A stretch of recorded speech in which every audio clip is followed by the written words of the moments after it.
Então, primeiramente, boa tarde, bom dia, boa tarde, boa noite para quem for ver, né, depois. Vamos aqui começar mais uma aula de redação. Eu troquei hoje com a professora Harumi, aí essa semana eu dou, ela vai dar semana que vem. E a gente vai contar agora esse período, né, voltando agora dessas breves férias, para não deixar vocês na mão também, né. E vamos que Enem tá perto e sempre bom a gente retomar essas questões. Então, hoje eu trouxe para vocês esse tema do sistema carcerário brasileiro, problemas e soluções, como uma proposta de tema para vocês escreverem sobre, né, uma redação, aqueles moldes do Enem, que a gente já vimos bastante nas outras aulas. Sempre podem voltar lá depois para rever as questões teóricas, mais técnicas da redação. Mas aí nas próximas aulas a gente pode também estar fazendo várias revisões. Mas agora acho que até o Enem chegar é uma boa a gente ficar vendo temas, né, possíveis temas, mas possíveis nesse sentido assim, de que podem cair, mas eu não tenho essa pretensão de dizer, esse tema aqui é mais provável de cair esse ano do que em outro momento, né? Porque tentar ficar adivinhando o tema que vai cair no ano é sempre muito complicado e ninguém adivinha. O máximo que pode acontecer é dar a sorte de chegar perto, de pensar, talvez tenha a ver com sistema carcerário e cair algo parecido, né? Mas nunca é certeza. Ninguém pode dar essa certeza além daqueles que fazem a prova, né? Então, na minha pretensão não é tentar adivinhar um tema, mas sim propor, né, temas possíveis para a gente fazer um debate, assim, ainda que venha um pouco de vocês nas aulas, né? Hoje, pelo menos, tem o Edgar, mas promover um debate, umas reflexões acerca dos temas para a gente ver a questão da argumentação e como que a gente pode utilizar esses temas, né, na redação. Ver também questões de repertório cultural e dos textos motivadores, enfim. Então, hoje eu trouxe esse tema, né, do sistema carcerário brasileiro, problemas e soluções. E primeiro de tudo, pensar, né, uma coisa que eu já tinha dado a dica antes, que para a gente ir planejando nossa redação, já pensando, né, no que a gente vai escrever, sempre muito bom olhar bem o tema, né, o título que está ali no tema, e os textos motivadores, e grifando palavras, né, aquelas palavras mais chave, assim, para a gente ir desenvolvendo as nossas ideias no texto, né, a nossa argumentação. Que, por exemplo, vocês veem aqui, o tema é, né, Sistema Carcerário Brasileiro, problemas e soluções. Então, já sabe que vai ter que apresentar problemas e soluções para esses problemas na redação, né? Claro que soluções, a gente sempre faz isso nas redações, de modo geral, né? Tem que ter lá uma problemática sobre o tema, para na conclusão a gente dar uma proposta de intervenção como solução. Mas, às vezes, o tema ele não deixa isso tão explícito, de que você tem que problematizar, e a gente pode ficar mais com essa dúvida de do que eu escrevo, do que eu uso para colocar aqui, né? Então, mas o título ideal, assim, o subtexto que está em todos os temas é problemas e soluções. Então, aqui não é pensar o sistema carcerário brasileiro por uma perspectiva simplesmente pessoal ou sobre algo muito específico do sistema carcerário brasileiro, mas sim, de modo geral, quais são seus problemas e soluções. Obviamente, a gente não vai apresentar na redação todos os problemas. Acho que nem na aula é possível ver todos os problemas com a devida atenção, enfim, com a devida complexidade também, mas a gente pega assim, o que é essencial para se falar e para argumentar sobre. Então, de novo, eu criei um Padlet aqui, depois eu vou deixar disponível no grupo e na legenda do vídeo lá o link para esse Padlet. Ele fica disponível geralmente umas 2 semanas, porque depois eu tenho que pagar para fazer outro. E, enfim, aproveitem que eu estou sempre colocando bastante textos nesses murais aqui do Padlet. E tem texto assim, de reportagem, vocês vão ver aqui. Tem vídeos. Isso ajuda bastante a gente na hora de escrever sobre o tema, né? Então, o que eu recomendo é vocês, na hora que forem parar para escrever, sobre esse tema, por exemplo, pegar esse Padlet, ler os textos e fazer esse trabalho de pesquisa, né, para compreender o máximo possível dessas questões e aí escrever o texto, né, e planejando o texto a partir disso e escrever. Então, eu trouxe aqui uns 3 textos motivadores com uma imagem e alguns outros textos mais específicos para a gente ir trabalhando. Eu vou falar agora no começo um pouco sobre essas questões mais técnicas relativas ao tema, né, relativas aos problemas do tema.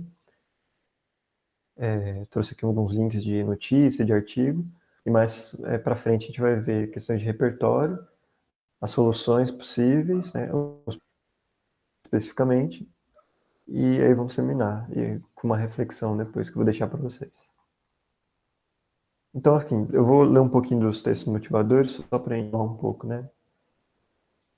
Então, por exemplo, aqui no texto 1, dados de 2014, e aí vale a pena eu dar essa ressalva aqui, né? Esses textos, eles não são todos desse ano, não são de 2021. Acho que os mais recentes são de 2017. Por quê? Já vão ver que os números aqui são muito altos em 2017. Muita notícia, muita informação agora, nesse momento, né, de 2021. Até porque 2017 foi o ano assim que mais teve um caos, essa coisa de rebeliões, teve grandes problemas aí no sistema carcerário, ainda tem, né? Esses problemas perduram, mas não encontrei tantos dados atualizados, embora esses dados existam. Então a gente vai trazer aqui esses textos que, lembrem, né, que são textos, a maior parte de 2017, então esses dados eles não estão 100% atualizados, ou seja, o que significa que os números são maiores, então só fazendo essa ressalva aqui, né, para ficar claro. Então vamos lá, texto 1, né? Dados de 2014 do Departamento Penitenciário Nacional, o DPEN, mostram um crescimento gradual da população carcerária do Brasil. Enfim, ponto final, né? Em 2004, o país tinha 336 mil presos. Em 2004. 10 anos depois, esse número quase dobrou, com 622 mil, sendo 584,7 mil em prisões estaduais, 37 mil em carceragens de delegacias e 397 nas 4 prisões federais em funcionamento no país.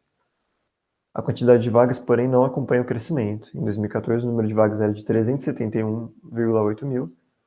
No Amazonas, por exemplo, 62% nos presos são provisórios. O número de presos ainda sem julgamento, que é de 5,5 mil, supera o número de vagas no estado, que é de 3,4 mil. Então, só com esses poucos dados, a gente já tem essa noção, né, de que temos mais presos do que vagas na prisão, né? E aí você já podem começar a se questionar, né?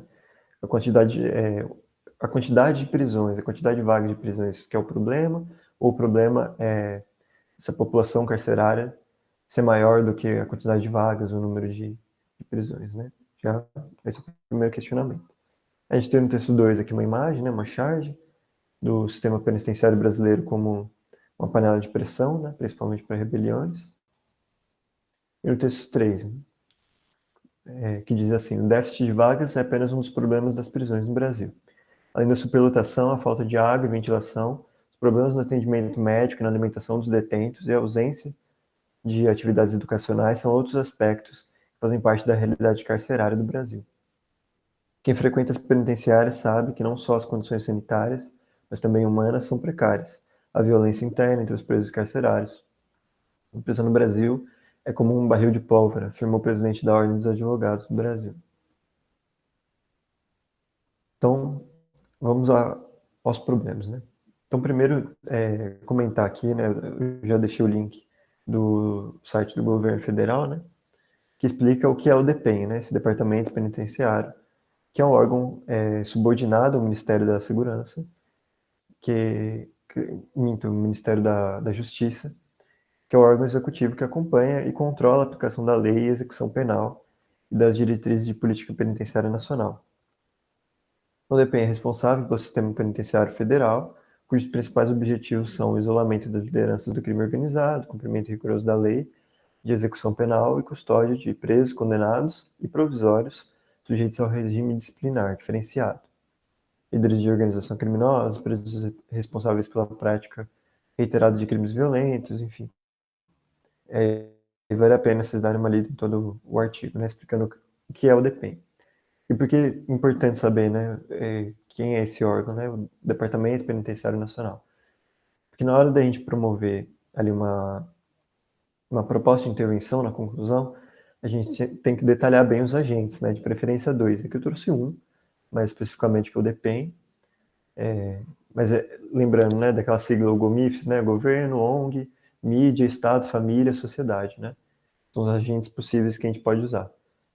Relativo ao governo, a gente teria que, na hora de explicitar quem é o agente responsável, é necessário saber que é o DPEM, né, que já está dizendo aqui no texto motivador, inclusive, né, ele fala que são os dados do DPEM, do Departamento Penitenciário Nacional, que é subordinado ao Ministério da Justiça.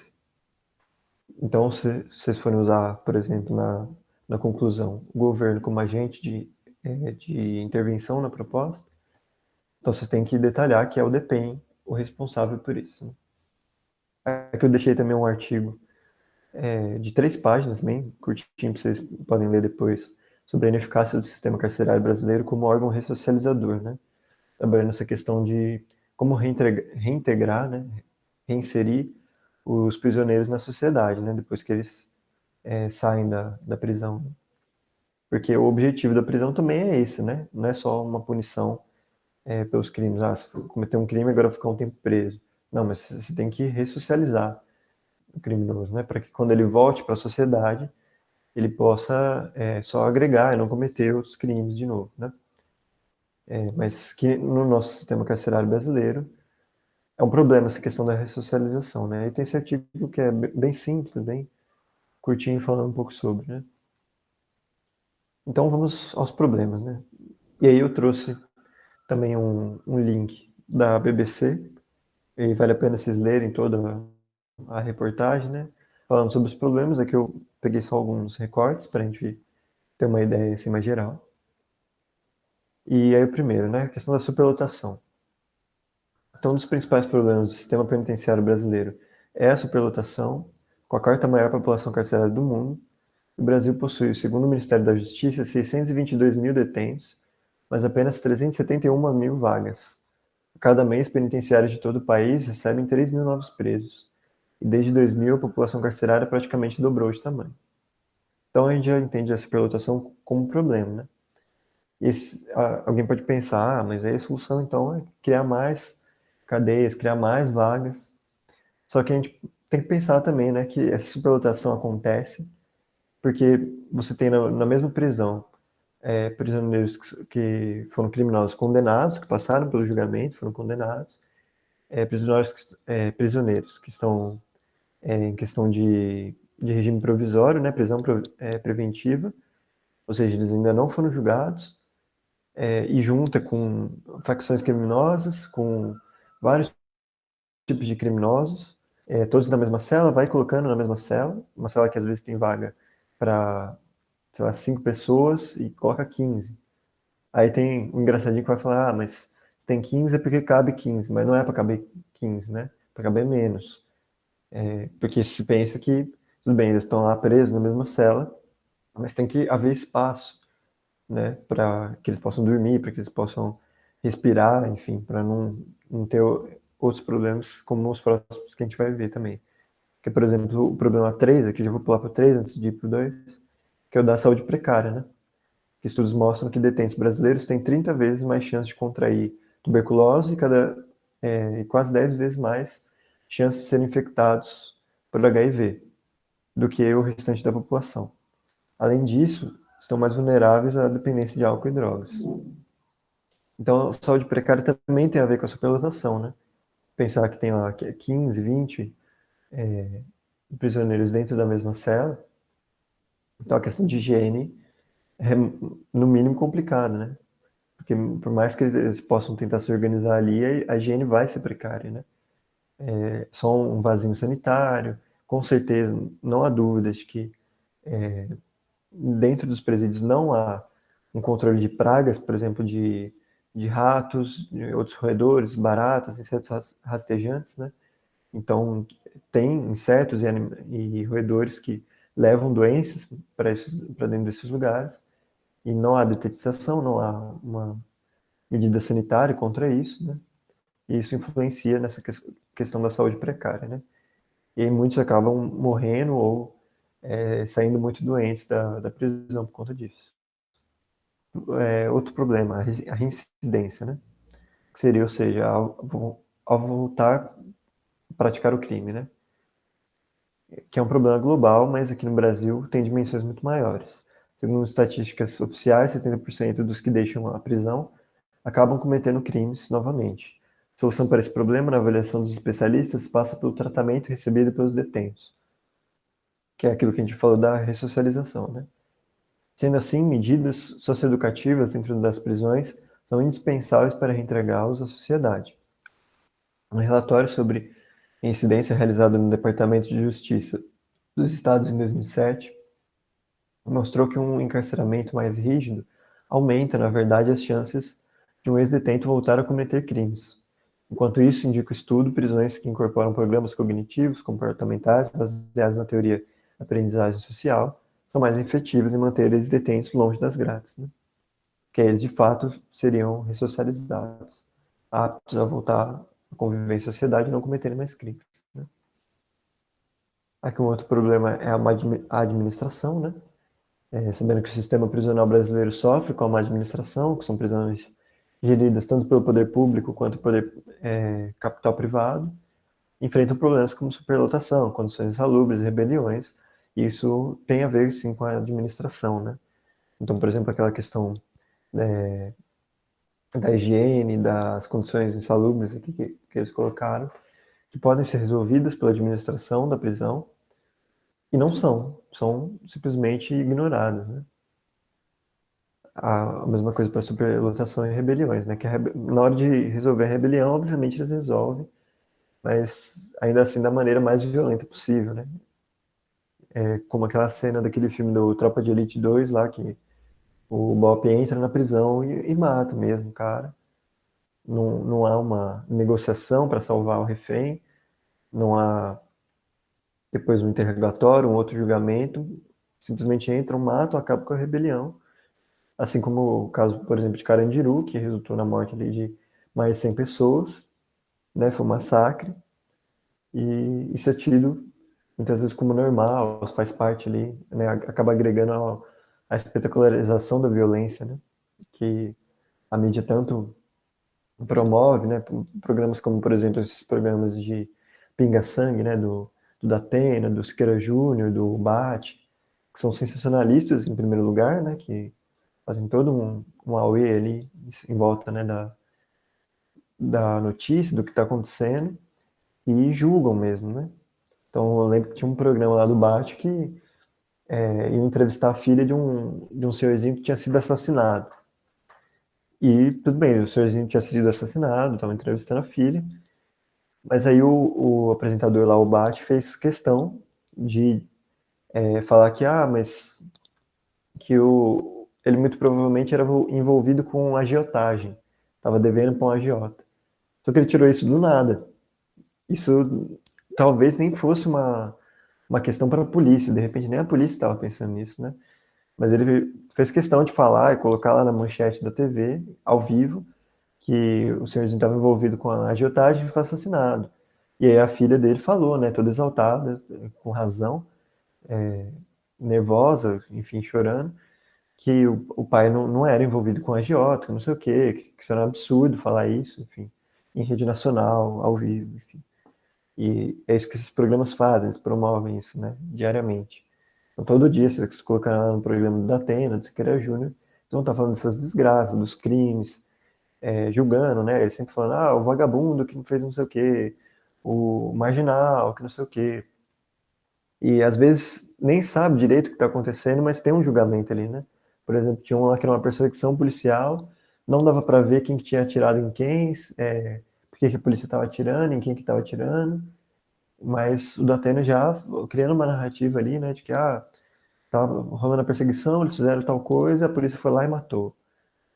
né? Então, tem toda uma manipulação ali, que é importante a gente perceber quando a gente está entrando em contato, né, com essas notícias, com esses programas, que às vezes a gente está lá de boa, em casa, né, tomando café e o pai coloca lá no programa do Datena, né? Às vezes a gente está num consultório esperando uma consulta, está lá no programa do Datena.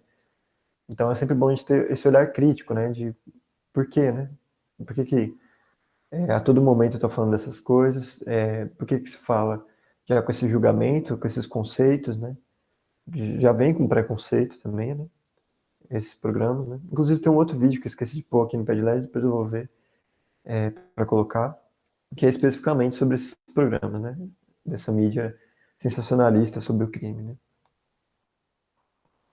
Que também promove e estimula a violência, né? A partir desses discursos, né? Inclusive são pessoas que podem ser eleitas, né? Por exemplo, a gente vê o Datena já cogitou muitas vezes se candidatar como prefeito, como governador.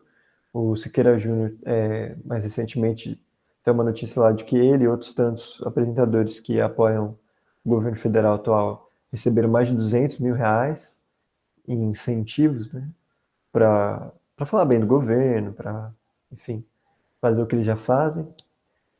Levou o presidente para o programa dele, ainda fez aquele negócio lá do CPF cancelado, né, que é uma gíria usada pelas milícias no Rio de Janeiro, que é uma gíria ali para a morte, né, para a pessoa que foi assassinada, o CPF cancelado. Enfim, é um cara que ganha dinheiro para fazer isso, né? Para falar de crime, para julgar. É o mesmo cara que depois foi lá e falou em rede nacional que tem nojo de homossexuais, que isso é errado, que isso é contra a família.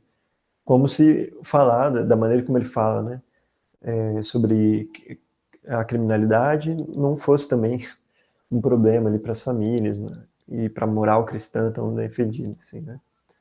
E falando em moral cristã, ele já começa aqui também a falar um pouco sobre a questão do repertório cultural, né? E aqui eu vou fazer rápido, né, para a gente não se demorar muito, um paralelo entre o Sermão do Bom Ladrão, que é um sermão do Padre Antônio Vieira, que pelo menos quem já prestou o Unicamp geralmente cai os sermões do Padre Vieira, geralmente muito estudado também em aulas de literatura no ensino médio, porque são sermões lidos como literatura, né? Que eles eram escritos esse objetivo do sermão mesmo, né, de pregar, enfim, na igreja, isso lá no século XVII, mas eles eram tão bem escritos, né, e muitas vezes também com uma postura crítica do padre Antônio Vieira, que são considerados literatura, a gente lê como literatura. Vou tentar abrir aqui o PDF rapidinho, só para a gente fazer um paralelo aqui, né, e promover também uma discussão e deixar essa questão para vocês depois irem pensando. Então, olha como é que interessante como é que ele começa o sermão, né? Este sermão que hoje se prega na Misericórdia de Lisboa e não se prega na Capela Real, parecia-me a mim que lá se havia de pregar e não aqui. Daquela pauta havia de ser e não desta. E por quê? Porque o texto em que se funda o mesmo sermão, todo pertence à majestade daquele lugar e nada à piedade deste. Uma das ocasiões que diz o texto é que foram sentenciados em Jerusalém 2 ladrões, e ambos condenados, ambos executados, ambos crucificados e mortos, sem lhes valer procurador nem embargos. Então, aqui para resumir, né? Por que ele faz questão de começar já dizendo que esse sermão devia ser pregado na Capela Real de Lisboa, né? Ou seja, para os reis de Portugal, para a nobreza portuguesa, né? Pensando que esse é um texto de 1655. E, e por que ele não devia ser pregado na Misericórdia de Lisboa, mas porque vai ser ali, porque não tem outro jeito, né? Porque ele vai falar da questão do bom ladrão, né? Uma passagem bíblica ali, no momento que o Cristo é crucificado e tem 2 ladrões ao lado dele sendo crucificados, né? O Zaqueu e o Dimas. E a gente vai ver aqui, né, em outros textos do sermão, que o Dimas ele é perdoado imediatamente por Jesus, né? Porque Dimas era o bom ladrão, né? A gente vai ver o que o Padre Vieira chama de o bom ladrão. Enquanto Zaqueu tem o sentenciamento adiado, né?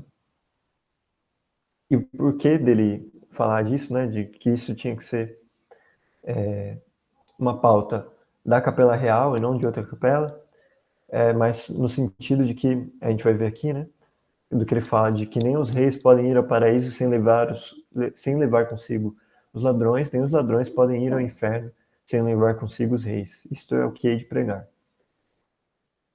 Então, aí, tentando aqui um pouco mais para frente, né, aqui ele já vai começar a explicar, né?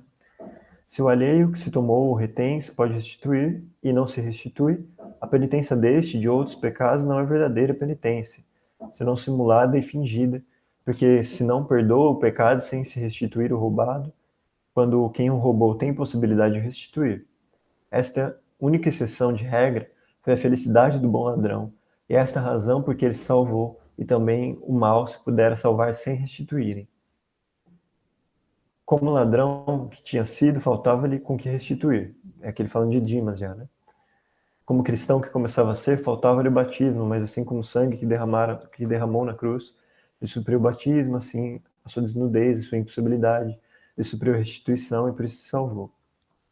Vejam agora de caminho os que roubaram na vida, e nem na vida nem na morte restituíram, antes da morte testaram de muitos bens e deixaram grossas heranças a seus sucessores. Vejam onde irão ou terão ido suas almas, e se podiam salvar. Então ele vai começar a explicar aqui, né? Isso tudo que ele falou. Assim como Cristo disse a Dimas: Hoje serás comigo no paraíso. Assim disse a Zaqueu: Hoje entrou a salvação nesta tua casa. Mas o que muito se deve notar é que Dimas prometeu-lhe o Senhor a salvação logo, e a Zaqueu não logo, senão muito depois. E porque se ambos eram ladrões e ambos convertidos? Porque Dimas era ladrão pobre e não tinha com que restituir o que roubara. Zaqueu era ladrão rico e tinha muito com que restituir. E aí, voltando ali no começo, né, por que ele queria pregar isso? Para a nobreza de Portugal. Porque na nobreza de Portugal existem os ladrões como Zaqueu, né, que era ladrão rico e tinha muito com que restituir. E como Dimas era ladrão pobre e não tinha com que restituir, também não tinha impedimento à sua salvação. E por isso Cristo lhe concedeu no mesmo momento.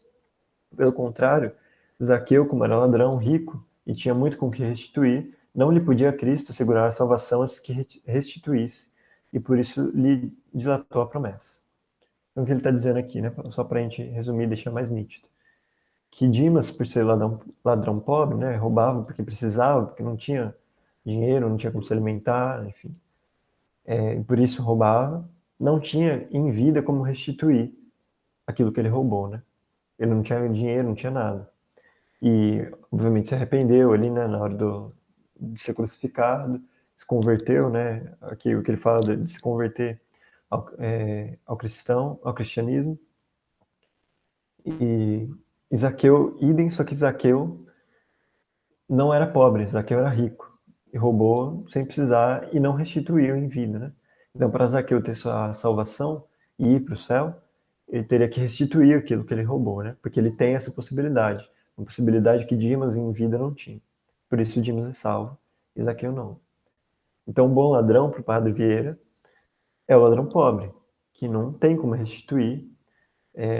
Então, ele compreende a situação, né? Ele vai ser julgado e pode se arrepender, enfim, esse vai ser salvo. Enquanto o ladrão rico, né? O mau ladrão, é aquele que não restituiu, roubou, não precisava roubar, é o ladrão rico, né? Como, por exemplo, os corruptos, né? A gente vê hoje em dia que muitos ricos, bilionários, políticos corruptos roubam sem precisar roubar. Eles não precisam. Eles têm muito dinheiro, mas continuam roubando, continuam ali acumulando riqueza. Então esses seriam os maus ladrões, né? E justamente muitas vezes são esses aqueles que pregam a moral cristã, né? De uma forma muito incoerente, no mínimo, para ser bonzinho e falar incoerência, né? E aqui eu agora já vou para Racionais MCs, né?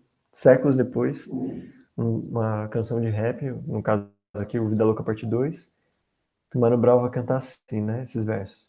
Enquanto Zé Povinho apedrejava a cruz e o canalha fardado cuspiu em Jesus, ó, aos 45 do segundo, arrependido, salvo e perdoado, é Dimas o bandido, é louco o bagulho, arrepia na hora. Ó Dimas, o primeiro vida louca da história. Então, é aqui Racionais retomando essa ideia do bom ladrão, né? de que o Dimas foi o primeiro vida louca, por quê? Porque o primeiro cara que roubou,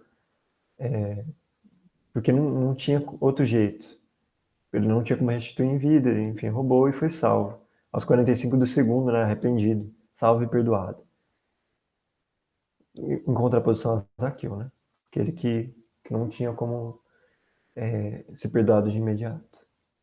E que depois vocês escutem a música completa, eu não vou colocar abrir os vídeos aqui, né? Na aula, até porque ela vai para o YouTube depois, aí poderia dar algum problema aí de direitos autorais, não sei.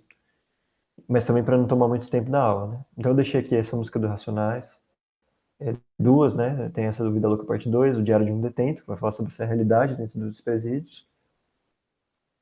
Um trailer de um filme muito interessante, lá, estadunidense, baseado numa história real, que foi o experimento de aprisionamento de Stanford, que, para resumir aqui, né, foi um experimento de alguns psicólogos, né, estudantes de psicologia na Universidade de Stanford, que eles queriam falar sobre essa questão do aprisionamento, né, da questão psicológica, enfim. E o que foi esse experimento, né? Eles estavam de férias em Stanford, mas tinham que realizar essa experiência. Então eles resolveram usar os porões da universidade para construir ali, montar uma prisão, enfim, uma simulação de prisão, né? E eles contratariam jovens ali, universitários ou jovens da cidade, que quisessem participar do experimento e dividir em grupos, né? Então iam ter uns jovens que iam ser os prisioneiros, outros que iam ser os guardas. E ver ao longo de algumas semanas como que ia se dar esse processo, né? De a relação entre eles, né? De como se desenvolveria aquela questão, né? Isso que era para ser uma simulação, um experimento. Aí depois vocês assistem o trailer já deixa bem explícito que é uma coisa quase de chega perto de ser um filme de terror, né? Um terror psicológico, assim, porque e é baseado numa história real, isso realmente aconteceu, né? Um experimento que devia ter durado, sei lá, 6 semanas durou 2 ou menos, porque rapidamente eles começaram a reproduzir exatamente o que é uma prisão na vida real, né? Tudo relativo a questões psicológicas também, né? De poder, o guarda tem o poder, então ele vai abusar desse poder e os prisioneiros questionam isso, né? E tentam se rebelar contra isso porque percebem que está errado. Enfim, é muito bom esse filme, vale a pena. Eu não sei se ele tá na Netflix ainda. Quando eu assisti, tava na Netflix, mas não sei se ainda tá. Mas vale a pena vocês procurarem depois. Deixei outro filme aqui também, um documentário sobre Carandiru. Tem também um filme e um livro do Drauzio Varela sobre Carandiru. O filme é mais dramatizado, né? Baseado no livro do Drauzio Varela, que viveu ali nos anos 90, trabalhou dentro do Carandiru como médico e ele, enfim, escrevia sobre o dia a dia dele ali, né? As histórias que os prisioneiros contavam para ele, sobre a realidade dentro do presídio, né? E fala também sobre o massacre de Carandiru. Deixei também um videoclipe do Oitavo Anjo, do Dexter, né? E aí, inclusive, já puxo aqui também uma ponte. Eu não coloquei o vídeo aqui, mas aconteceu um debate no começo dos anos 2000 entre o Dexter e o pessoal do 509E, né? Um grupo de rap, e um comandante da polícia, que até me esqueci o nome, ainda bem que esqueci, porque, enfim, é uma pessoa. Enfim, é um comandante ali da Polícia Militar de São Paulo que era famoso por ter matado mais de 60 pessoas, né? Mais de 60 criminosos, vamos pensar assim. Era tipo um exterminador da polícia ali, né? E aí, um dia, acho que no programa do Serginho Grosman, se não me engano, resolveram propor esse debate, né? O Dexter tinha acabado de sair da prisão, enfim, estava recuperando a vida dele aos poucos, entrou no 509E, né? Começar essa carreira na música. E era para ser um debate entre o Dexter e o 509E com esse comandante da polícia que era famoso por matar criminosos, né? Só que aconteceu que o debate que era para durar, sei lá, um programa inteiro, durou poucos minutos, porque o policial, ele, como eu posso dizer assim, não era um cara aberto ao diálogo, vamos dizer assim, né? Para ser mais bonzinho, né? Inclusive, o Dexter foi recentemente num podcast, né? O Podpah, e ele comentou sobre isso, né? Sobre esse acontecimento aí que foi esse debate, né? Comentando, né, de que eles foram lá meio que abertos para debater, né? O pessoal do 509, para falar da realidade deles, né, para falar como é que funciona dentro da prisão, essa coisa do crime e tal. E era para o policial participar do debate, né, dar uma contribuição, mas no fim ele não contribuiu em nada, ele só gritou lá o que ele acredita ser o certo, e quando ele foi questionado, ele só quis falar mais alto, né, impor a voz, e não aceitar, não ouvir o que eles tinham a falar, né. Então foi um debate que durou poucos minutos, nem foi um debate, né, foi muito aquela coisa de, você não tem moral para falar, eu que sei, é assim, pronto, né. Ainda que você vê no começo ali, o policial tenta se esforçar um pouco para falar, não, legal que vocês estão saindo do crime, não sei o quê, mas ainda sem perder aquela ideia de, tem que matar mesmo, né? É criminoso, tem que morrer, ou se ferrar dentro da prisão.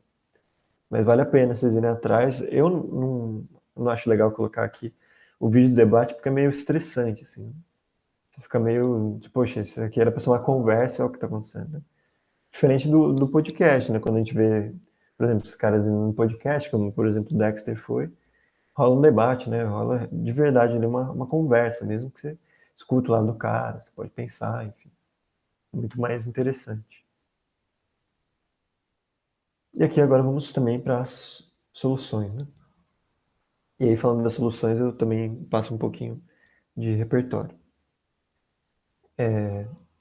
Então, pensar aqui, né? Eu peguei um artigo da Carta Capital, e aí depois, se não precisa ler um artigo inteiro, que é bem interessante, mas é porque eu não consigo copiar e colar do site deles e colocar aqui, né, para ler com vocês. Mas eu vou tentar ler aqui um pouquinho de cada solução, né? São só 6, mas existem outras, obviamente, que vocês podem pesquisar depois, né, e pensar. As outras 6 aqui que seriam mais essenciais para se colocar numa proposta de intervenção, né? Então eu vou tentar ler aqui com vocês rapidinho. Não sei se vai aparecer o site, porque eu deixei uma só janela aberta. Aparece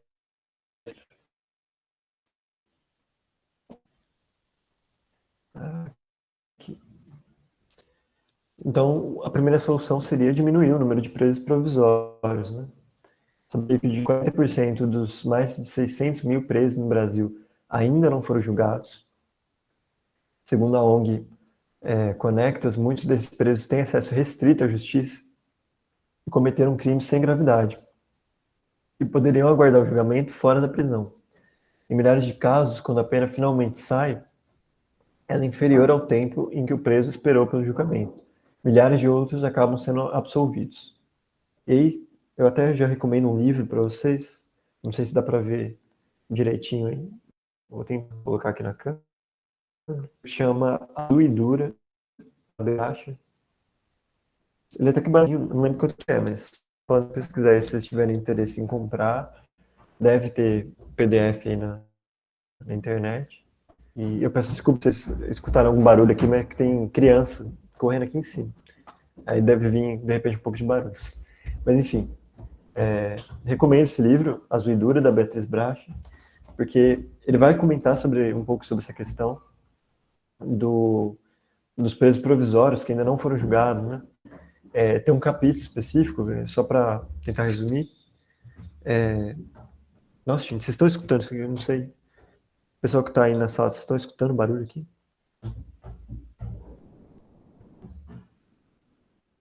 Que está realmente muito alto aqui. Mas Dá pra enfim, vou escutar, continuar. mas não interessa. Ah, tranquilo. Então vou continuar. Eu espero que dê para me concentrar, né? Enfim,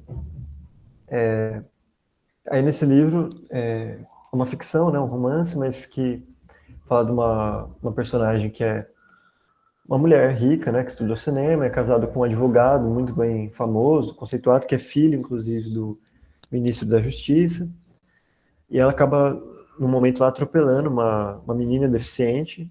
Ela foi buscar os filhos na escola, acaba atropelando, se distrai ali, né, e mata a menina. E aí a gente não tem certeza ali se foi de propósito, se foi porque ela não é muito clara, mas a questão é que ela vai ser julgada, né, porque ela morreu, foi pelada. Só que essa rica, né, casada com o filho do ministro da Justiça, enfim. Tem muito dinheiro. E aí tem um capítulo muito interessante que ela vai ser julgada, né? E antes dela ir para o julgamento, ela vai ali para o lugar onde ela vai ser julgada para assistir outros julgamentos e ver como é que é, né? Aí o julgamento que acontece antes do dela é de uma mulher que tá, pelo que eles falam ali, né, no julgamento. Ela tá presa há 5 anos e aquele é o primeiro julgamento dela. Primeira vez que ela vai à justiça, né? Por a presença de uma juíza e tal. E aquela mulher foi presa porque roubou lâminas de barbear de um mercadinho. E uma mulher negra, né, e apática ali naquele momento, que está bem alheia, bem acabada no sentido de físico, mental, enfim, tipo, tá mal, visivelmente, porque ela tá presa há anos, e aquele é o primeiro julgamento dela, depois que ela tava em prisão provisória, porque roubou lâminas de barbear de um mercadinho, né? E ela é julgada culpada, enfim, é condenada. Então, essa protagonista que é rica, enfim, julgada porque atropelou uma menina e matou uma menina, né, uma adolescente, ela é absolvida, né? Já dando spoiler, mas não é um tão grande spoiler assim, né? Ela é absolvida porque, enfim, tem influência, tem a questão do dinheiro, de que o marido dela, o filho do ministro da Justiça, um advogado muito famoso, que pontos ali para ser absolvido no caso, né? Então, ainda Azul e Dura, da Beatriz Bracho, que fala um pouco sobre isso, né, da prisão provisória. A solução seria aplicar mais penas alternativas, né? Outro fator para diminuir a superlotação seria aumentar a aplicação de penas alternativas ao encarceramento. Hoje elas são apenas previstas para penas de até 4 anos e raramente são aplicadas para casos envolvendo tráfico de drogas. Aumento de aplicação teria o efeito de evitar que muitos criminosos de baixa periculosidade entrassem em contato com facções criminosas no presídio. Uma terceira solução seria promover ajustes na lei de drogas de 2006, que é uma das principais responsáveis pelo inchaço dos presídios no país. Desde que começou a ser aplicado, o número de pessoas presas por tráfico de drogas cresceu 348%, segundo dados divulgados pelo Ministério da Justiça em 2014. 60% das mulheres e 25% dos homens presos no Brasil respondem a crimes relacionados a drogas. Então, uma reforma nessa lei já ajudaria, né, nessa questão da superlotação. E aí, trago outro debate aqui também, rapidamente, que é para vocês pensarem, né? Por que uma arma como uma AK-47, uma metralhadora produzida em outros países, que é muito caro, US$ 60.000, uma AK-47, como que uma dessa vai parar na mão de um jovem numa favela no Rio de Janeiro, né? Então, como que o tráfico, por exemplo, tem acesso a armas importadas de um poderio militar enorme, às vezes tem lança-míssil, né, a bazuca, metralhadoras importadas. E aí vale a pena se questionar como que chegam no Brasil, como que vão parar na favela, né? Quem que paga para isso? Porque são armas muito caras para nós, né? E elas, para chegar no país, ou tem que chegar de navio, né, geralmente, ou em alguma aeronave muito específica. Então, aí já podem começar a se questionar, né? Se chega de navio, tem que passar pela uma alfândega também, né? Tem que passar por uma vistoria, tem toda uma documentação. E ela tem que chegar para alguém. A polícia militar, o exército não usam a AK-47, essa arma, né? Mas a gente vê que muitos traficantes no Brasil têm. Muitas vezes acaba parando essas armas dentro das favelas e, e a galera tá usando lá a AK-47. Então, quem que compra essas armas? Quem que leva essas armas? Porque a favela não tem esse poderio econômico, né? De não só comprar armas importadas, nunca vem só uma, né? Sempre elas vão vir muitas. E ainda corromper todo esse processo de alfândega, de burocracia, né, para entrar dentro do país. Tem que corromper a polícia, tem que corromper o pessoal do porto, do aeroporto. E ainda paga transporte para dentro das favelas, né, das periferias. Então, vale esse questionamento aí, né? Quem que paga por isso? quem que realmente promove, né, esse armamento do tráfico. E não seria, talvez, possível, né, aqui eu tô tentando deixar para o debate, né, para não falar só o que eu penso, mas para que vocês pensem também, né. Mas não seria possível, então, juízes, policiais, enfim, e tantos políticos, os responsáveis por comprar essas armas e levar essas armas até as favelas, né, e promover esse tipo de violência, enfim, para evitar então a guerra às drogas, né, que sempre acaba em morte, que sempre acaba em chacina, por exemplo, a chacina do Jacarezinho, que matou pessoas inocentes, inclusive, né, que foram lá para matar os traficantes, né, passaram por cima de ordens da justiça, que não tinha autorizado aquela operação policial, e gente inocente morreu, na frente de criança, enfim. Apenas questiona essa guerra às drogas, né? Porque é realmente para acabar com as drogas, né? E de repente é para acabar com o tráfico de maconha que, sabendo que nossas drogas legalizadas, né, como o álcool e o cigarro, matam mais que maconha. Isso é científico, né? Não precisa de muito para saber, né? Então, vale a pena pensar, né, nessa questão de drogas. A solução número 4 seria aumentar também as opções de trabalho e estudos nos presídios, né, aquela questão de ressocialização, em que apontam que políticas cientes de acesso ao trabalho nos presídios são eficazes de combater a residência no crime, mas faltam investimentos nessa área.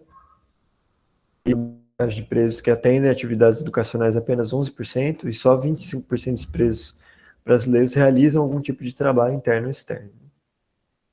Reformar os presídios, que apesar de encarcerar a construção de novos presídios como uma solução enganosa, especialistas afirmam que as atuais unidades precisam passar por reformas e ter seu gigantismo reduzido para que um controle mais efetivo seja exercido. As Nações Unidas recomendam que um presídio deve ter no máximo 500 vagas, mas muitos presídios do Brasil extrapolam esse número. O Complexo do Curado, no Recife, por exemplo, abriga mais de 7 mil presos, né? Então, se ele tem que ter no máximo 500 vagas e tem 7 mil presos, a gente já imagina que é como a charge que eu mostrei, né? De ser uma panela de pressão, né? Todo mundo amontoado ali, né? Em condições péssimas. E a última solução, a separação de presos.